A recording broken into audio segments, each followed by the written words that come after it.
Looking for a fun way to win up to 25 times your money this basketball season? Test your skills on Prize Picks, the most exciting way to play daily fantasy sports. Just select 2 or more players, pick more or less on their projection for a wide variety of stats, and place your entry. It's as easy as that. If you have the skills, you can turn $10 into $250 with just a few taps. Easy gameplay, quick withdrawals, and injury insurance on your picks are what make Prize Picks the #1 daily fantasy sports app. Ready to test your skills? Join the Prize Picks community of more than 7 million players who have already signed up. Right now, Prize Picks will match your first deposit up to $100. Just visit prizepicks.com/get100 and use code GET100. That's code GET100 at prizepicks.com/get100 for a first deposit matchup to $100. Prize Picks, daily fantasy sports made easy. Welcome to the 5th season of the Meet the Mancunian podcast, Social Impact Stories from Manchester. I'm Deepa Thomas Sutcliffe, your friendly host. It's a privilege and a pleasure for me to interview some of the most inspiring people working in Manchester's social impact sector and feature them on this podcast. My guests are leaders and worker bees associated as employees, trustees, and volunteers with social enterprises, non-profits, and community groups. They share their life stories and passions with you, dear listener. My aim through this podcast is to inspire you and share a bit of good news. My guests tackle serious concerns in Manchester, but many of these are also universal themes resonating in many parts of the globe. All my guests talk about the power of collaboration and how together we are stronger. They, of course, expand on their pride in Manchester and Mancunians as well. I hope you enjoy listening to the podcast on Apple, Spotify, or Google, or any of your favorite podcasting platforms. You can also listen to the podcast episodes and read the transcripts on my website www.meetthemancunian.co.uk. If you are a new listener, you can log on to www.meetthemancunian.co.uk to listen to the first 4 seasons of the podcast and read more about my podcasting story. If you are a returning listener, welcome back. Thank you for your support. Welcome to the 7th episode of the Meet the Mancunian podcast, Season 5.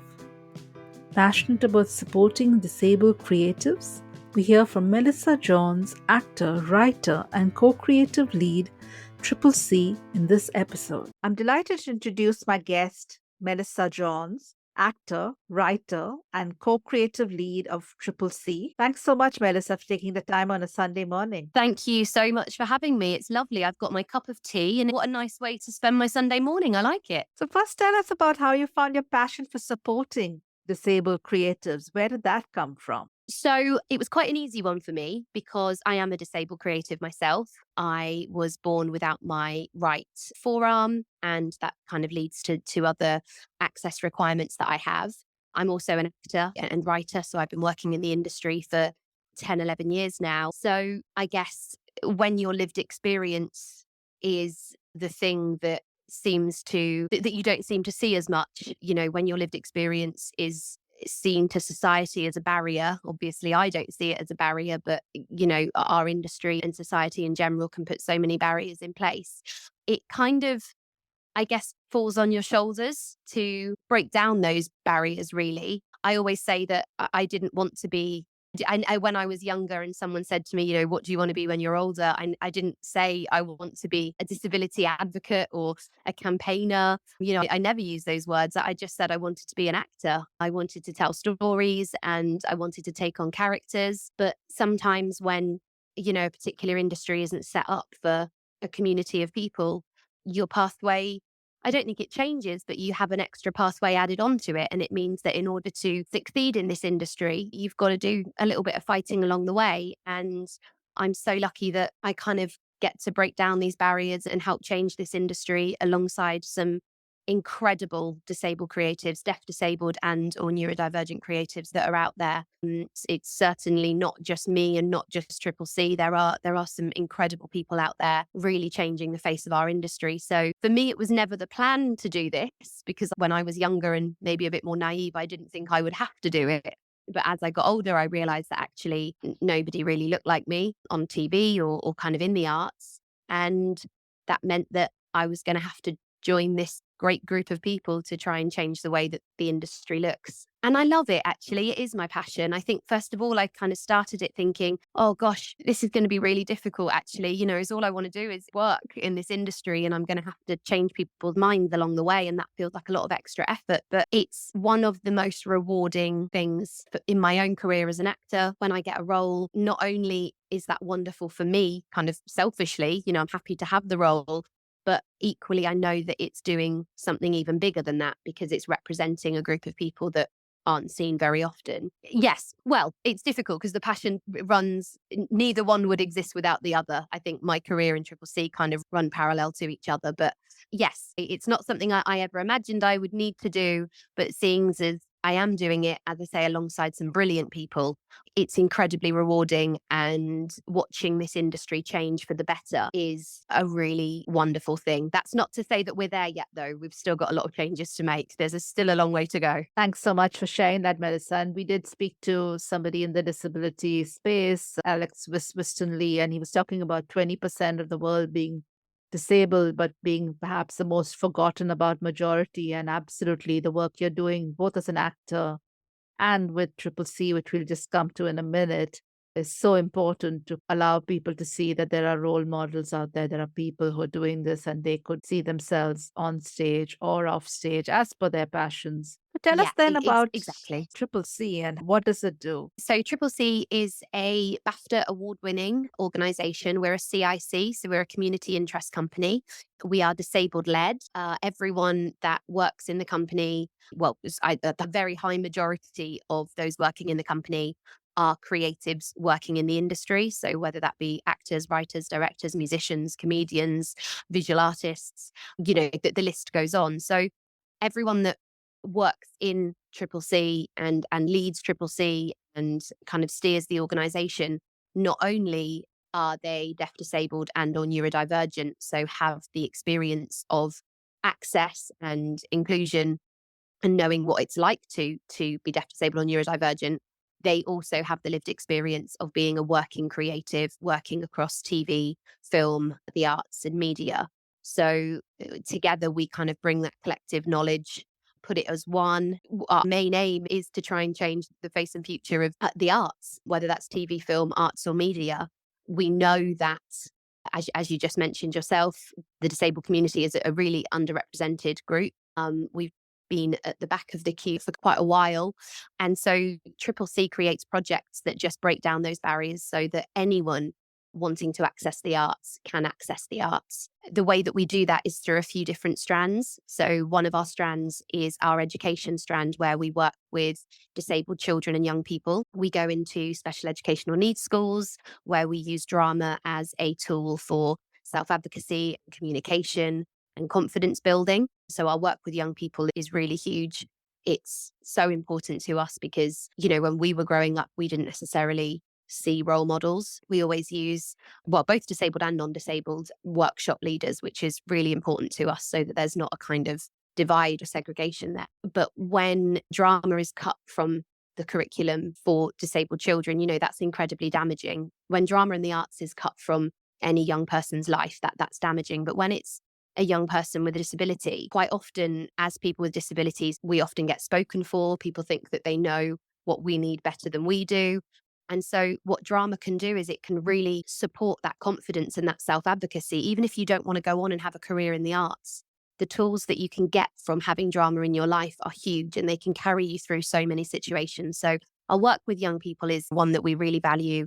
We do community outreach, so supporting adults in the community, disabled adults in the community, and using creativity to combat isolation. And then we have DANK, the Disabled Artists Networking Community. And DANK is one of our biggest strands. In fact, it's got so big that people now think it's its own organisation, but it does very much still sit underneath Triple C. And at DANK, we now have over 1,600 deaf, disabled and or neurodivergent creatives. Again, they are writers, actors, directors, musicians, comedians, visual artists, poets, the list goes on. And what we do with DANK is, in a nutshell, we provide career development. So We put on events, networking events, masterclasses, webinars, one-to-ones, mentoring schemes. We put on lots of different projects that really help work on deaf, disabled, and neurodivergent creatives' career development. So they're constantly moving up in their career development. And on the other side, we work with the industry. So we work with amazing arts venues, theatres, broadcasters, production companies. We work with BBC, Netflix, Screen Skills, Channel 4.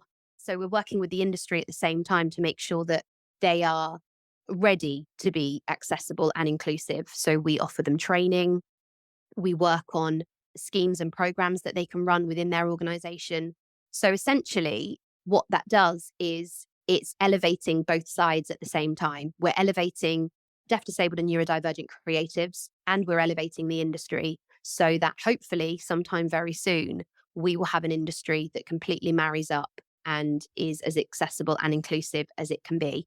So we really do a whole 360 approach. Also, some of the creatives that are part of the DANK database, the Disabled Artist Networking database, they go in and run workshops with young people. So we call it the Swiss roll approach. It's everything feeding into the next thing. Those artists also support us when we run training with organizations as jobs in between their creative jobs. So it really is about elevating the industry, the people that work in the industry, and our next generation of young people so that they know that this is an industry for them. Thank you so much for sharing that, Melissa. And it does sound like you're taking that full 360-degree approach. And that's so important because both enabling deaf, disabled, and neurodivergent creatives, as well as helping the industry be more inclusive, more accessible, and prepare for how they can allow more representation to take place. Absolutely. So there must be challenges that you've faced on this journey. Like you said, it's not quite there yet. So tell us a little more about some challenges that you had to overcome. Yeah, there's certainly challenges. And as I say, we are in a really good place. We're in a better place than we've ever been in terms of the employment and the opportunities and the representation of deaf, disabled, and neurodivergent people on our screens, on our stages, behind camera, off stage. We're in a better place than we've ever been. But it's now that we can't get complacent, because quite often when good work is happening, it's easier for the industry maybe to take their foot off the accelerator and go, oh, but we're doing really well with it at the moment. So maybe it's okay. We've got this sorted. And we haven't got it sorted. As the disabled community, we've kind of been told that this industry isn't for us for so many years that it is going to take a little bit longer to break that mold.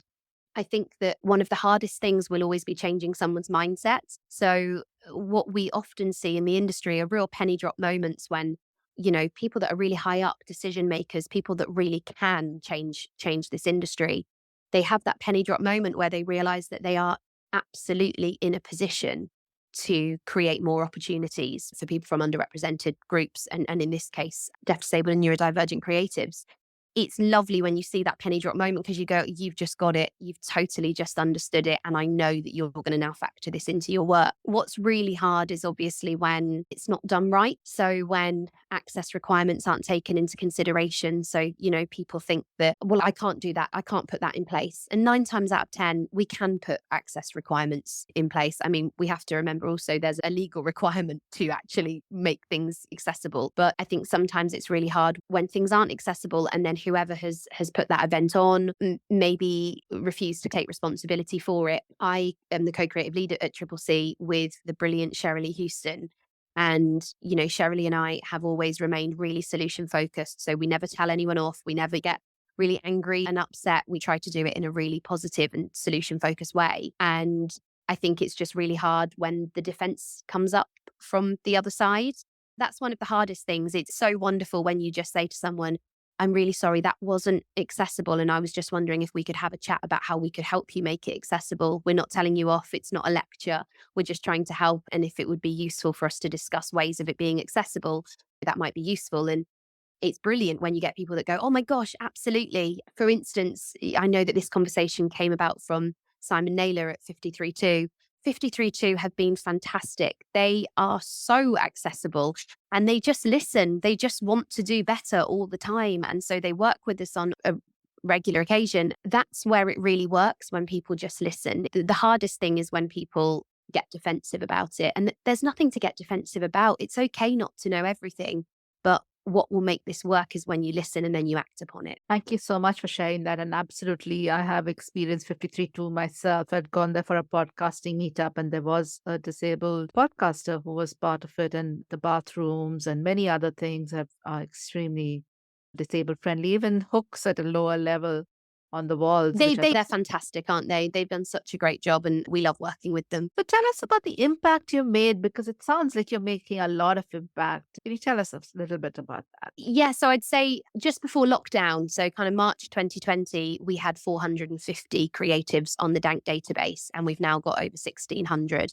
So it's just been about, I know, pushing that message out and allowing people to come and join this community and help each other out and not feel isolated in thinking that they're the only one.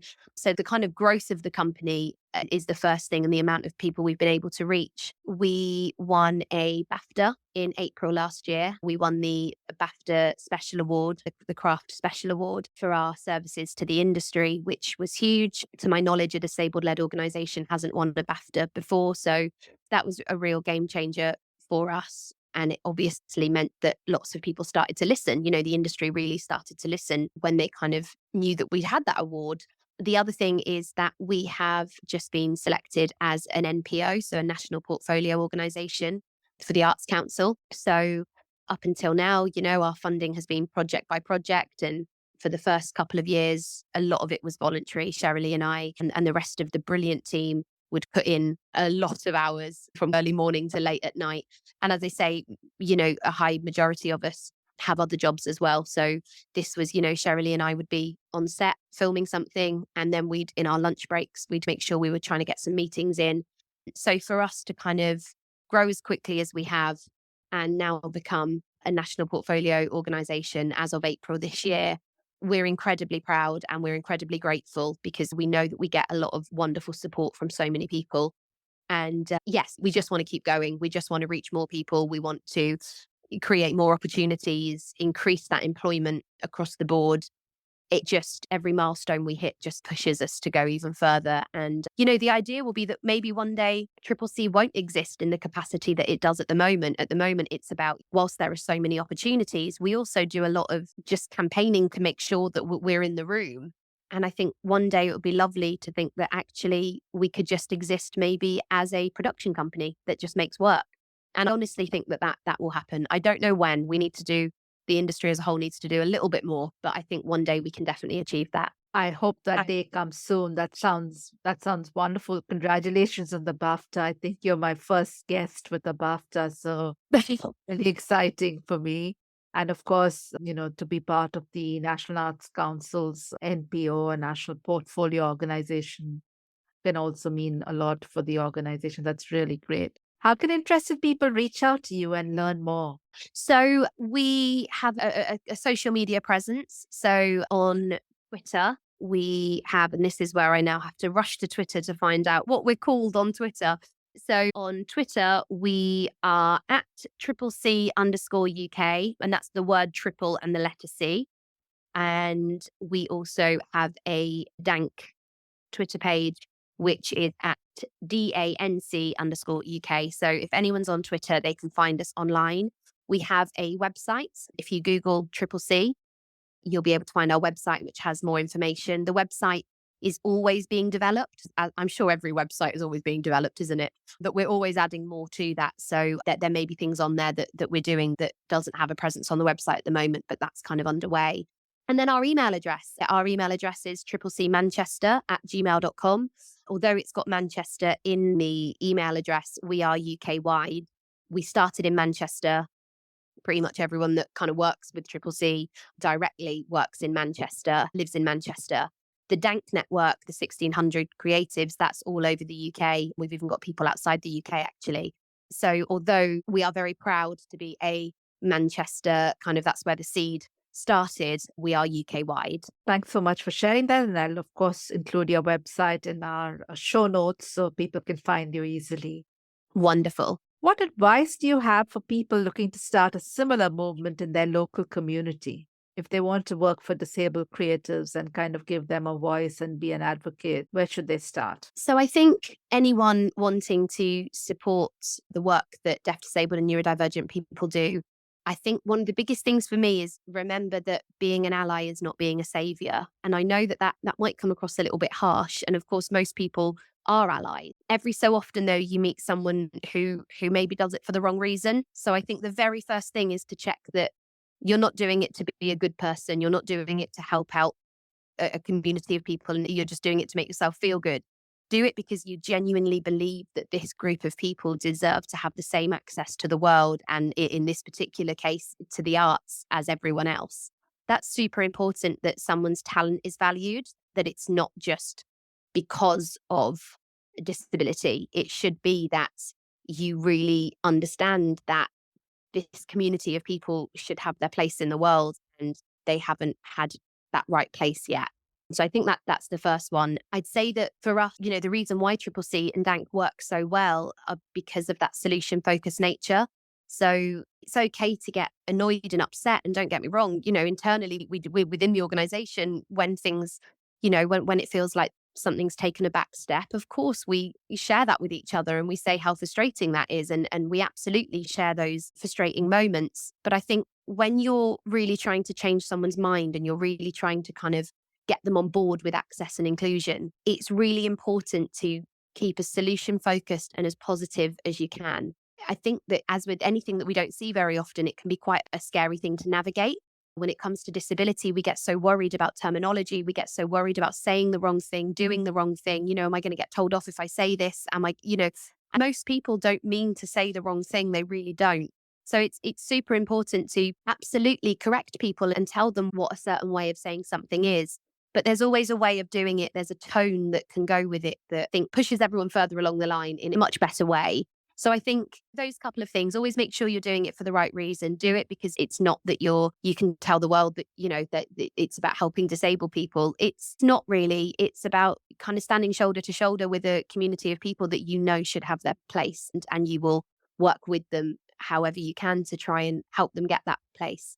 Lastly, that tone, it's just much better if you can kind of just approach everything in a much more positive light. It just means that people listen a lot more and know that you can do it. Anyone can be an ally. You really can. And we encourage anyone that wants to support any of the work we do and the work that so many brilliant disabled-led organisations are also doing. Yeah, just have a Google, send people a message and see what you can do. Thanks so much for sharing that, Melissa. And absolutely, like you said, it's about partnering rather than, preaching or teaching, because Exactly. nobody wants to be called out. I like that. Partnering, not preaching. That's nice. An opportunity now for you to talk about anything I haven't asked you about, anything coming up in the next few months. Absolutely. So April is an exciting month for us. Actually, it marks the 1 year since we won our BAFTA. It's the month that we become an MPO. So, Triple C, we're incredibly grateful for all of those opportunities. And it's really lovely to be able to kind of mark that 1 year anniversary with the next step in our organisation. And everyone in the organisation is doing such wonderful things. There are so many Dank actors that are on fantastic TV shows at the moment. We've got Dank writers that are writing such brilliant TV shows at the moment. We've got actors in theatre shows across the UK. I think that things are changing and we are starting to have a presence, and it's just about really pushing that and making sure that it continues to happen. As I say, I love being an actor. It's what I wanted to do since I was younger. I'm fortunate enough to work in TV and have that as my job. My third series of Grantchester, which is on ITV. I think it's possibly March our next series comes out. And, I'm so lucky that I get to do what I love and work with such brilliant people. And alongside that, work with brilliant people co-running with some great people, Triple C. So as long as that can continue, then I feel like I'm a very lucky girl. Thank you so much for sharing that. I did notice that your co-creator is on Coronation Street, which is, I think, my mother-in-law's favorite Absolutely. episode. She's always watching that. Oh, she's a Coronation Street fan. Our brilliant Shirley Houston, who is just wonderful. She's the beating heart of Triple C, and she has, oh gosh, I don't want to get this wrong. I think she's been in Coronation Street for 11 years now. And yeah, she plays Izzy Armstrong. I think what's great is that Shirley and Coronation Street together have really paved the way, because Shirley has incredible storylines, which is how it should be. They're not storylines that are about pity or anything like that. They're storylines of just real people, just as they should be. I think it's always about getting that balance of making sure that as actors and writers, then we still have our presence in the industry, as well as campaigning for change along the way. I come to the signature questions that I ask all my guests, and I will try and get through them as quickly as I can. So, describe the Mancunian spirit in a word or a phrase. Heart swelling. I know that's almost two, but if I put a dash between it, then it won't be. Heart swelling. The spirit of Manchester is one that fills my heart with so much joy. I think in the poem by Tony Walsh, it says, some born here, some drawn here, but all call it home.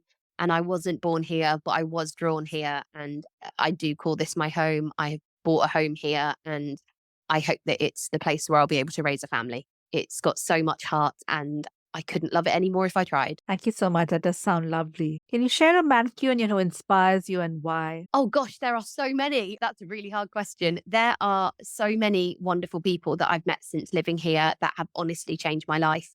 Shirley Houston being one of them. I now get to obviously co-lead Triple C with Shirley, but she has been such a support for my own career and just somebody that constantly gives. I think the brilliant Julie Hesmondale is just fantastic. Somebody that, again, just wants to fight for everybody else's rights as well. And it's a theme with Manchester, isn't it? Everyone just wants to support. And if they can't give money or they can't give riches, what they can do is they can give their time and they can invite you in for a brew. And I don't think I know any other place that can do that. Thank you for sharing that, and absolutely, totally agree.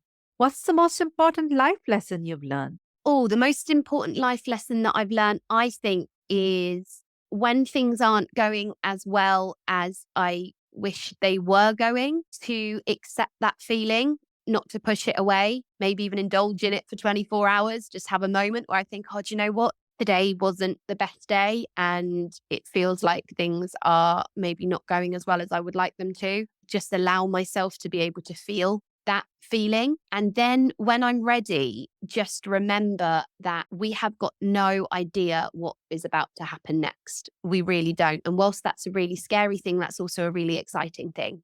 In this industry, especially as an actor, we think we know so much. We think we know that, everything's going wrong and I didn't get that audition. And we often go straight for the negative, whereas actually you have got no idea what kind of conversations are going on behind closed doors. You don't know whether you're going to get a phone call tomorrow that says you've got your next audition and that's going to be the job that changes everything. We really do have no idea. I chose this industry because it's exciting and it keeps me on my toes and it keeps the butterflies in my tummy flying around. And part of that is just being excited about the unknown. So I have to remind myself of that every so often. And when things don't feel like they're going as well, really allowing myself to indulge in that if I have to, in order to recognize that it's there and that it will pass. I really like that. And, it is embracing uncertainty and, looking at it as potential and opportunity, isn't it? Absolutely that. Exactly. If you could have one superpower, what would it be? Oh, this one's easy. Teleportation. I would not have to travel. I would just, click my fingers and I would be back in Herefordshire having a cup of tea with my Nana Pam, or I would click my fingers and I'd be having dinner with my mum and dad around the table without having a 3-4 hour drive. I would go and see the people that I miss that don't live in this country. I'd be able to get to auditions in London without paying £80 for a train ticket. So that's what I would do. I would click my fingers and be where I need to be when I need to be there, knowing that I can also come straight back home. A great one, and it would save us all so much time and allow us to spend more time with loved ones as well. So lovely one. Absolutely. So Melissa, thank you so much. It's been lovely to talk to you and learn a little bit more about the amazing work that you and Triple C and all those amazing creatives are doing. So thanks so much. Thank you. It's been really lovely to chat, and thanks for kind of shining a light on the work that we do. Melissa, I really enjoyed learning about supporting disabled creatives today. Dear listener, thank you for listening to the 7th episode of Season 5 of the Meet the Mancunian podcast, Social Impact Stories from Manchester. I hope you enjoyed it and it motivates you to follow your own dreams and passions. Please do consider visiting the website www.meetthemancunian.co.uk to leave me some feedback or suggestions on what causes resonated with you, or ones that you would like to see featured here. I really welcome listener feedback, and I'll do my best to incorporate your suggestions in future episodes. Next week, the Meet the Mancunian podcast talks to Hannah Ballard about supporting climate action. Tune in on Tuesday, 6th June 2023 to hear the next episode. You can follow the podcast on social media as @Meet the Mancunian on Instagram or Facebook, or as @Mancunian Pod on Twitter. It would be lovely if you can share or leave a comment. Please do also consider introducing this podcast to a friend or a family member. You can also sign up for my new newsletter on www.meetthemancunian.co.uk. No spam, episode roundups, bonus content, and a preview of what's coming up next on the podcast. Thank you so much. Enjoy the sun.